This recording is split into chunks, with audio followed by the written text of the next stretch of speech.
আসসালামু আলাইকুম সবাইকে।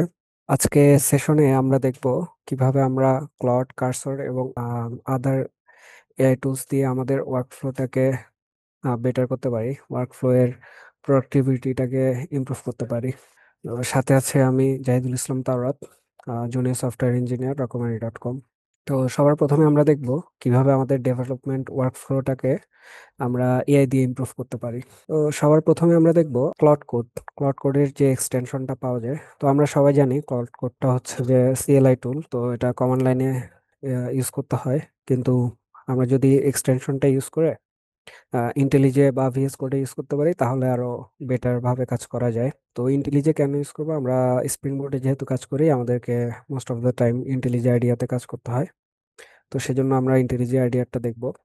তো এখানে আমি একটা এক্সাম্পল প্রজেক্ট দিছি। যা এই প্রজেক্টটা আমি জেনারেট করছি শুধুমাত্র আজকের সেশনে ডেমনস্ট্রেট করার জন্য। তো আমরা দেখব কিভাবে ক্লড কোডের এক্সটেনশনটা দিয়ে আমরা কাজ করতে পারি। তো প্লাগইনটা ইনস্টল করার পরে সবার প্রথমে আমরা উপরে কর্নারে ক্লড কোডের অপশনটা পাবো। ওটাতে ক্লিক করলে আমরা প্রম্পট লেখার অপশনটা পাবো। যে কোনো এআই টুলে আমরা যত ডিটেলড প্রম্পট লিখতে পারবো তত হচ্ছে যে আমাদের বেটার আউটপুটটা পাবো। তো আমি এখানে দেখাইছি কিভাবে হচ্ছে আমাদের প্রম্পটটা লিখলে বা কিভাবে গুছিয়ে লিখলে সেটাকে আমরা ডিটেল ইয়া করতে পারি। তো এটা যেহেতু ব্যাকএন্ড অ্যাপ্লিকেশন, আমরা কিভাবে একটা API end point cloud code দিয়ে জেনারেট করতে পারি সেটা দেখবো। তো প্রথমে আমি ওকে ইনস্ট্রাকশন দিয়ে দিছি একটা এপিআই জেনারেট করার জন্য, আর সেটার কি কি কনফিগারেশন হবে সেটা আমি ডিটেলসে নিচে দিয়ে দিছি। তো প্রথমে একটা ডেসক্রিপশন দিছি যে এটা কি কাজ করবে বা কি জন্য করব আমরা সেটা।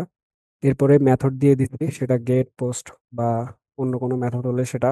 এরপরে এন্ড পয়েন্টটা দিয়ে দিচ্ছি যে কোন এন্ড পয়েন্টে সেটা হিট করবে। এরপরে আমরা স্যাম্পল রিকোয়েস্ট দিছি আর স্যাম্পল রেসপন্স দিছি। এরপর আমরা কিছু ইনস্ট্রাকশন দিয়ে দিছি।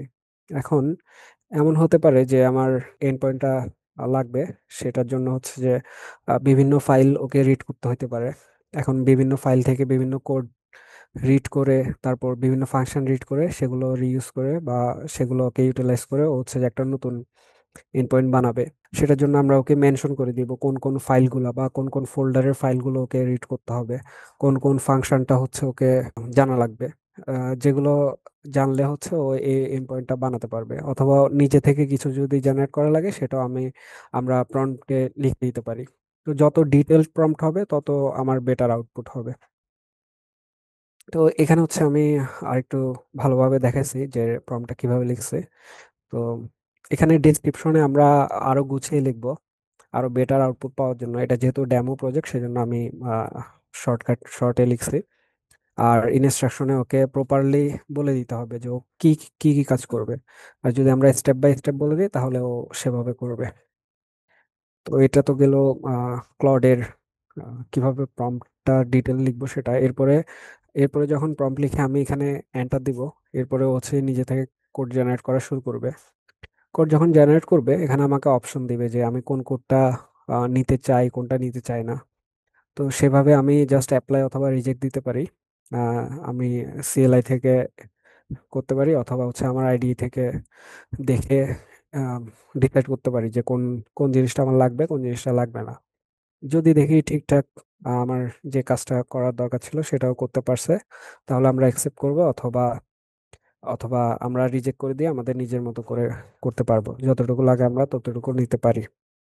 তো এটা দিলে হচ্ছে ব্যাকএন্ডের ফুল এপিআইটা হচ্ছে আমাকে ইমপ্লিমেন্ট করে দিবে। এরপর দেখবো আমরা কার্সরের কিছু জিনিস দেখবো। আমাদের একটা নেক্সটের প্রজেক্ট ছিল, তো ওটার অনেক কিছু আমরা কার্সর দিয়ে করছি, যার কারণে আমাদের অনেকগুলো টাইম সেভ হয়েছে।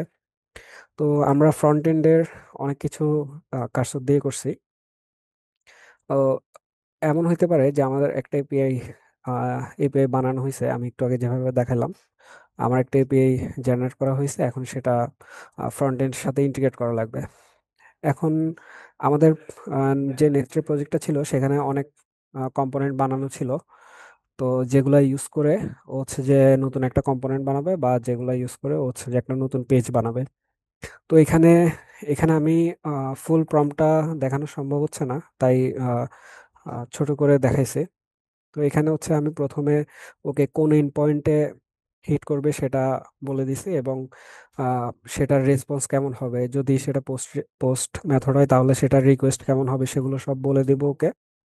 বলে দেওয়ার পরে এরপর কোন কম্পোনেন্টের কোন জায়গায় কোন জিনিসগুলো বসাবে ডাইনামিক্যালি সেগুলো সব বলে দেওয়ার পরে এরপরে যখন এন্টার দিব ও হচ্ছে যে সেগুলো সেভাবে করতে পারবে।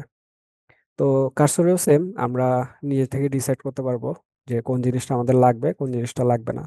এখানে এখানে ইম্পর্টেন্ট জিনিস যেটা সেটা হলো কিভাবে আমি প্রম্পটটা লিখতেছি, কিভাবে ডিটেলস ওকে প্রম্পটটা দিচ্ছি। কারণ একজন মানুষকে যেভাবে বোঝানো লাগে সেভাবে যদি আমি এআই কে বুঝাইতে পারি তাহলে হচ্ছে সেটা আমাকে সব থেকে বেস্ট আউটপুটটা দিবে।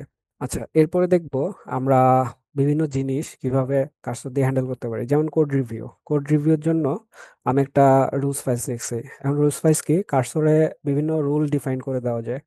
রুল বলতে মানে এই রুলগুলো ফলো করবে। তো আমরা বিভিন্ন কাজের জন্য বিভিন্ন রুল ফাইল বানাইতে পারি। যেমন এটা হচ্ছে আমাদের কোড রিভিউর জন্য একটা রুলস ফাইলস। এখন হতে পারে আমাদের বিভিন্ন স্ট্যাকে কাজ করতে পারি আমরা, তো সেটা নেক্সট হতে পারে অথবা স্প্রিং বুট হতে পারে অথবা অন্য কোনো স্ট্যাক হতে পারে। তো সেই স্ট্যাকের যে জিনিসগুলো ওকে জানা লাগবে, যেমন বেস্ট প্র্যাকটিস গুলো ফলো করা লাগে। তো ওই জিনিসগুলো আমরা রুল ফাইলে ডিফাইন করে দিতে পারি। যেমন আমরা স্প্রিং বুটে অটো ওয়ারটা কিভাবে ইউজ করবে নাকি কনস্ট্রাক্টর ইউজ করবে এই জিনিসগুলো আমরা রুলে ডিফাইন করে দিতে পারি। তাহলে কি হবে, ও যখন কোড জেনারেট করবে অথবা কোনো একটা ইনস্ট্রাকশন যখন আমি ওকে দিব, তখন ওই রুল ফাইলটা যদি আমাকে ডিফাইন করে দিই তাহলে হচ্ছে যে ও সবসময় ওই রুলগুলো ফলো করে কাজ করবে।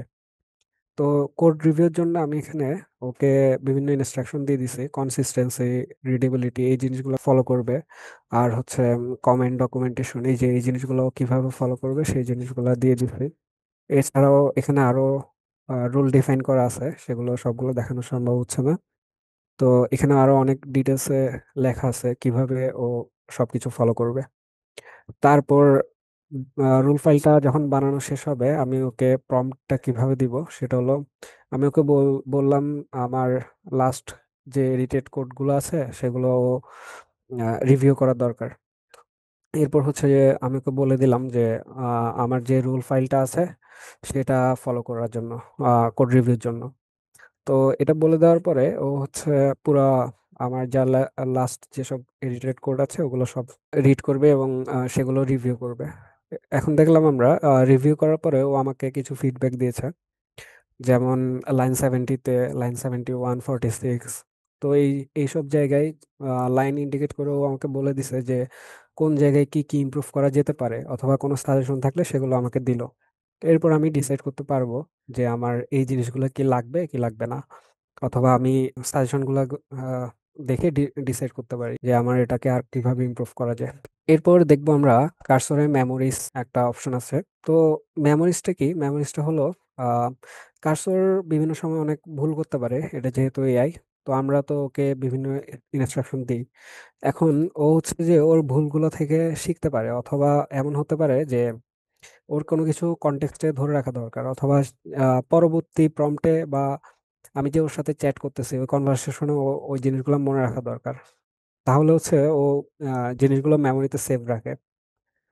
তাহলে যেটা হয় যে আমাদের যদি একটা অনেক বড় প্রজেক্ট হয়, আমরা যদি লং টার্মে একটা কাজ করতে থাকি, তাহলে ও মেমোরিতে ওইভাবে নিজেকে ইমপ্রুভ করতে থাকে যে এখানে আর কি করা যায়। এগুলো হচ্ছে ইউজার নিজে থেকে দিতে পারে না, এগুলা কাস্টমার নিজে থেকে ডিফাইন করে নেয় বা হচ্ছে যে নিজে থেকে জেনারেট করতে থাকে।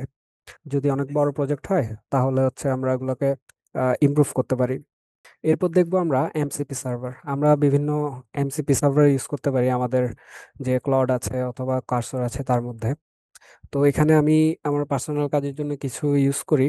আর এমসিপি সার্ভারটা হলো কি মডেল কন্টেক্সট প্রোটোকল, এটা হচ্ছে আমার যদি অনেক সময় অনেক কাজে লাগতে পারে, যেমন হচ্ছে আমার বাইরের কোনো সোর্স থেকে কোনো কিছু কোনো কন্টেক্সট ওকে প্রোভাইড করতে হচ্ছে, তো সেগুলো আমি ওকে দিতে পারি এমসিপি সার্ভার ক্রিয়েট করার মাধ্যমে। মানে এমসিপি সার্ভারটা আমি নিজেও ক্রিয়েট করতে পারি নিজের নিজের প্রয়োজন অনুযায়ী, অথবা অনেক এমসিপি সার্ভার পাওয়া যায় যেগুলো আমার ওয়ার্কফ্লোর সাথে যায়, যেগুলো কমন, সেগুলো সেগুলো ইন্টিগ্রেট করতে পারি। তো আমি আমার কাজের জন্য কিছু কিছু এমসিপি সার্ভার নিজে থেকে বানিয়েছি, আর হচ্ছে কিছু আমি থার্ড পার্টি ইউজ করি। এরপর আমরা দেখব সেরেনা এমসিপি সার্ভার। এটা কি করে?